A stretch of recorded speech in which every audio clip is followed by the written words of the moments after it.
In the early 1960s, Charlton Heston stood at the height of his power. He was fresh off historic triumphs, respected for his discipline, admired for his moral certainty.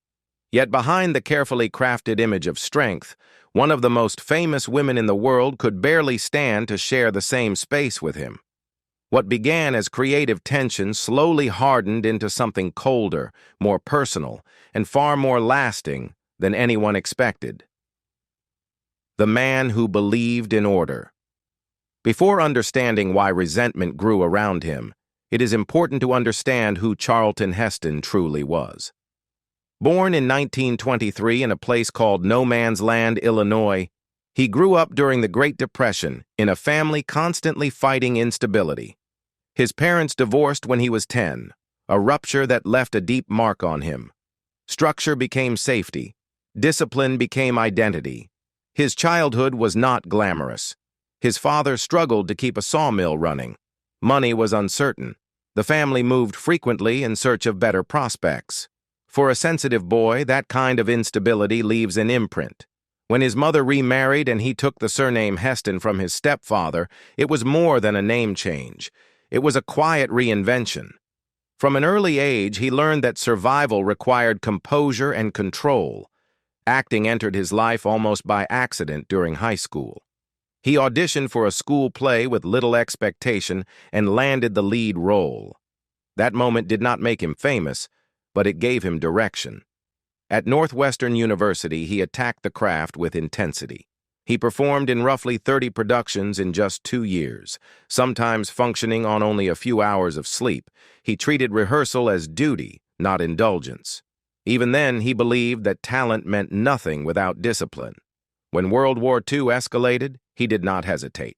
In 1944, he enlisted in the Army Air Forces and trained as a radio operator and gunner for B-25 bombers.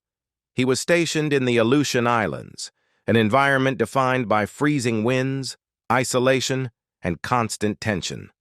During one mission, his aircraft was forced to make an emergency landing on a barren island. For 3 days, he and his crew waited for rescue. Others paced or cursed the cold. Heston recited Shakespeare from memory. It was not performance, it was structure. In the face of uncertainty, he returned to words he could control. After the war, he and his wife Lydia moved to New York with almost no money. They lived in a cramped apartment in Hell's Kitchen and worked as artist models to survive. He did not complain publicly. He pursued theater roles, then television appearances, steadily building credibility. When Cecil B. DeMille cast him in The Greatest Show on Earth, the trajectory changed. Hollywood began to see him as a figure of authority. By the time he portrayed Moses in the Ten Commandments, he had fully merged discipline with image. He lost weight, grew his hair and beard, studied ancient history, and even provided the voice of God in the burning bush scene. 3 years later, he carried Ben-Hur through nearly every frame and won the Academy Award for Best Actor. These were not casual performances. They were campaigns of endurance. Heston arrived early. He memorized every line. He believed the script was sacred once approved. He believed the director commanded the ship. To him, filmmaking was a collective mission, not a playground for ego. That belief had carried him through war, poverty, and epic productions. It had made him a legend. But it would also make compromise nearly impossible when he encountered someone who operated by very different rules. Sophia Loren and the Collision of Worlds.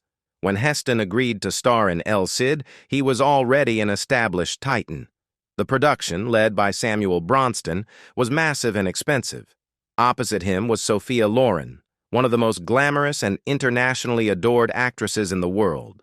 From the beginning, they represented two different systems of power. Heston came from American stage discipline, wartime service, and the Protestant ethic of preparation. Loren came from European cinema, where image, charisma, and emotional intensity often shaped the narrative. Problems surfaced almost immediately. Loren requested script revisions shortly before filming began. Producers brought in additional writers to adjust dialogue. Heston had signed on to a version he had discussed at length, and the changes felt to him like a breach of agreement. He believed that once a production began, stability mattered more than ego. Then came the delays. Loren's contracts allowed time for elaborate hair and makeup. Some days, filming stalled for hours. On one occasion, she arrived 4 hours late. Heston wrote in his diary that such tardiness was disrespectful to everyone involved. He was not subtle about his frustration. There were smaller, almost absurd details that grew into symbols of something larger. Loren enjoyed rich Italian food between takes. Heston later complained about the strong smell of garlic during romantic close-ups. He reportedly requested adjustments in scheduling to avoid intimate scenes immediately after meal breaks. At one point, he insisted on a body double for certain close shots, a decision Loren only discovered later when she saw another actor in his costume on set. She was humiliated. But beneath these visible irritations lay something deeper. Loren negotiated fiercely for her position. She was earning $1 million for the film, an extraordinary salary at the time. She understood her value. Heston, though highly paid, saw himself as guardian of the film's integrity. To him, constant alterations undermined collective effort. To her, asserting control was survival in a male-dominated industry. The tension stopped being professional disagreement and became personal distance. During the London premiere, they posed together but barely spoke. Years later, Heston would remark that he would rather stick needles in his eyes than work with her again. Loren responded more diplomatically, saying their working styles were simply different. Different, perhaps. But the damage had already been done. Betrayal, politics, and the shifting image. The animosity between them did not unfold in isolation. The early 1960s were a fault line in American culture, and Hollywood stood directly on top of it. The studio system that had once controlled every detail of an actor's career was weakening. Stars were gaining leverage. Contracts were being renegotiated. Image was no longer dictated solely by producers. It was being shaped by the actors themselves. Charlton Heston represented the older order. He believed in hierarchy. He believed in rehearsal, preparation, and respect for the chain of command. To him, once a script was agreed upon, it was a blueprint. Once a schedule was set, it was to be honored. He saw filmmaking almost like a military campaign. Everyone had a role, and discipline kept chaos at bay. Sophia Loren represented something else. She was not merely an actress hired to perform. She was an international brand. She negotiated aggressively. She protected her image. She understood that beauty, mystery, and control were forms of currency in an industry that could easily discard women once their novelty faded. For her, adjusting a script was not sabotage. It was strategy. For Heston, it felt like betrayal. The cultural shift extended beyond the set of El Cid. Heston's public life began evolving in ways that complicated his image. In the early 60s, he was firmly aligned with liberal causes. He marched in Washington alongside Martin Luther King, Jr., lending his fame to the civil rights movement at a time when that support carried real risk. He was not just attending, he helped lead a delegation from Hollywood. In that era, his presence signaled moral seriousness. But by the 70s, his political direction changed. The Vietnam era reshaped many Americans, and Heston was among them. He supported Republican candidates such as Richard Nixon and later Ronald Reagan. As his film career slowed, his political voice grew louder. By the late 90s, he became president of the National Rifle Association. He stood before cheering crowds invoking the language of the Constitution and the Declaration of Independence, arguing that the founders signed their names, knowing they might die for it. In one of his most memorable appearances, he raised a rifle and declared that it would be taken only from his cold, dead hands. For some in Hollywood, that moment crystallized a divide. Heston was no longer just Moses or Ben-Hur. He had become a symbol of conservative resistance. In an industry increasingly aligned with liberal politics, his stance made him controversial. Sophia Loren rarely addressed his politics directly. She maintained a more measured public persona, avoiding ideological spectacle. She came from post-war Italy, from poverty and survival. Her rise was built on resilience and careful image management. Where Heston spoke in absolutes, Loren often chose restraint. The resentment that began with lateness and script changes may have hardened because they were not simply two actors disagreeing. They were two worldviews colliding. He believed authority came from principle and order. She believed survival came from adaptability and control. He saw deviation as instability. She saw rigidity as arrogance. They never reconciled publicly. They never returned to the screen together. When El Cid was commemorated decades later, neither appeared to revisit it. There were no nostalgic reunions, no softened anecdotes, only distance. And yet Loren was not the only woman who found Heston difficult to navigate. His insistence on discipline would soon collide with another powerful personality, in a production where chaos ruled and patience wore thin. Ava Gardner and the Limits of Patience. If El Cid was controlled hostility, 55 Days at Peking was open chaos. The production moved to Spain with enormous ambition, but very little stability. When Charlton Heston arrived on set, expecting a polished historical epic, he discovered that the script was incomplete. Instead of a finished screenplay, he was handed a condensed outline barely structured enough to sustain a film of that scale.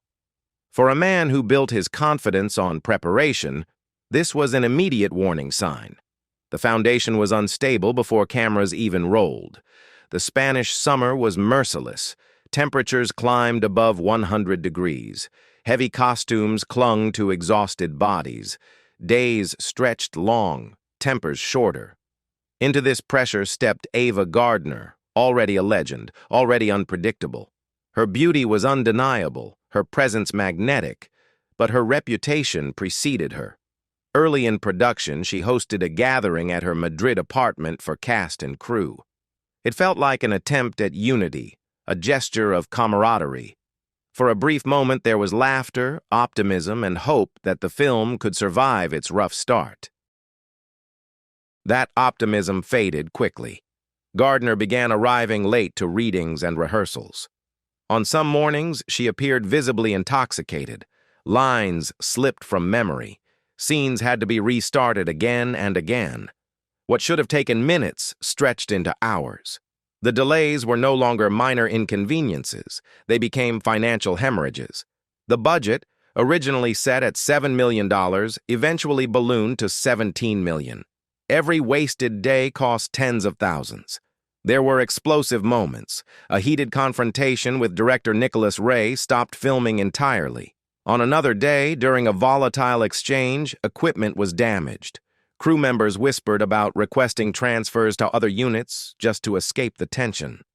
The production felt less like a disciplined set and more like a battlefield of clashing egos and fraying nerves. Heston documented much of it privately. He described Gardner's lateness and drinking as destructive to the entire process. For someone who had endured military hierarchy and years of stage rigor, this level of disorder felt almost intolerable. He believed every actor owed the crew professionalism. When that standard was broken repeatedly, resentment hardened. In later interviews and in his autobiography, he would call it the worst working relationship of his career. And yet, time complicates everything. More than a decade later, fate brought them together again in Earthquake. Many were surprised Heston agreed to share the screen with Gardner after the chaos of Spain. When production began, he cautiously noted that she seemed calmer, more focused. For a few weeks, the atmosphere held steady. Old patterns resurfaced briefly when she arrived late and hungover, triggering sharp exchanges. But something shifted during the filming of the disaster sequences. The simulated destruction demanded physical endurance and emotional intensity from both actors. They were forced into scenes of shared danger and vulnerability. The hostility that once defined their collaboration was replaced by a quieter understanding. Gardner later admitted that when the tremors began, they were in it together. The chaos on screen required cooperation off screen. Heston eventually described the reunion as an opportunity for growth. It was not reconciliation in the sentimental sense, but it was acknowledgement. They had survived each other. But that fragile second chance never existed with Sophia Loren. Some conflicts cool with time. Others remain suspended, unresolved, and permanent. A private man in a public storm. Throughout these professional storms, Heston's personal life remained remarkably steady. He married Lydia Clark in 1944 and remained with her for 64 years until his death. They adopted a son, then unexpectedly welcomed a daughter shortly after. Friends described him as attentive at home, disciplined but warm. His public image, however, grew increasingly polarizing. In addition to acting accolades, he received humanitarian recognition and spoke humbly about how actors performing ordinary civic duties simply attracted cameras. Yet when introduced as a leader within the NRA, he embraced the role fully. As his career shifted from epic hero to elder statesman, he continued to act in films like Planet of the Apes and Soylent Green, exploring darker themes about humanity's future. In the latter, his co-star Edward G. Robinson was terminally ill during filming. Heston later admitted he was haunted by Robinson performing a death scene that mirrored reality. In the early 2000s, he announced that he might be suffering from Alzheimer's disease. He spoke calmly, saying he wanted to share the news while he still could. The illness progressed quickly. By the time he passed away at 84 from pneumonia related to complications, the commanding voice of Moses had grown quiet. Looking back, it becomes easier to see how his rigidity, which had once propelled him to greatness, could also create distance. Discipline can inspire admiration, but it can also provoke resentment in those who experience it as judgment. Sophia Loren did not publicly declare hatred. She spoke carefully, diplomatically, but the chill between them never thawed. In an industry built on illusion, theirs was a fracture that never healed. Do you think their conflict was simply about clashing personalities, or was it something deeper that neither of them could ever admit?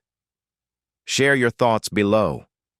If you enjoy stories that uncover the human drama behind Hollywood legends, don't forget to like and subscribe.